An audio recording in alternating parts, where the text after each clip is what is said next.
In the letter that Acting Secretary Torres sent back to my letter that I'd sent with 15 of my colleagues related to this issue, he characterized what we had stated in the letter as allegations regarding voter registration by non-citizens. He used the word allegations. The information that you provided in your testimony actually testifies to the fact that they're not allegations at all, but you actually have hundreds of people who have self-reported that they were registered to vote in the state of Pennsylvania while they were actually foreign nationals living here.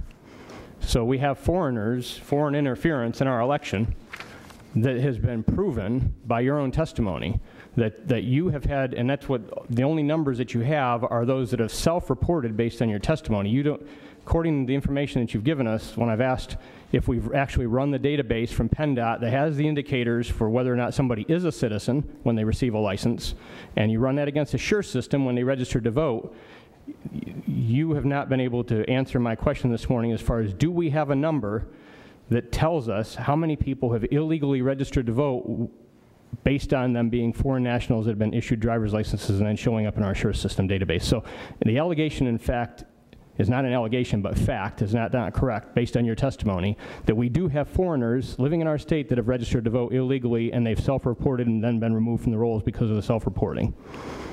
There's certainly based on our initial analysis, and I'll point out here that our analysis is limited to what we can see in the statewide Uniform Registry of Electors database.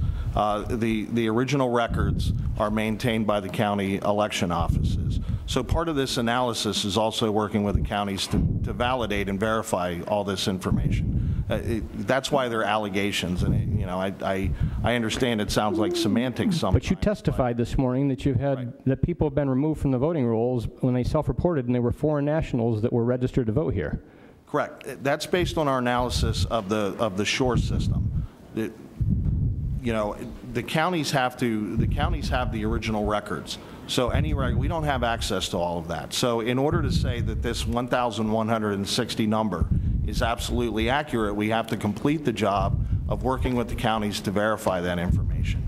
You talked about the analysis that the commissioner did in Philadelphia, and even based on his own process, started with a number of over 300, and by the time they were finished going through the records, we're only able to confirm, I think, 220 of them. So it's an important component of doing a thorough analysis. We can't say this is absolute fact until we verify the information with the assistance of the county election offices.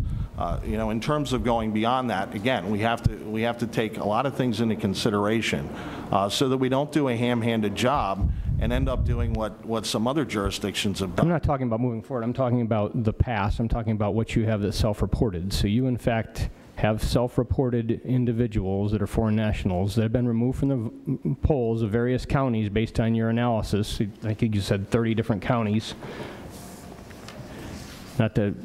Throughout what you said, there was 1,160 records identified were from 46 counties. Correct. And then you went through and talked about how many times those individuals voted. So you have individuals who have registered that were foreign nationals, individuals who have voted based on those records that were foreign nationals.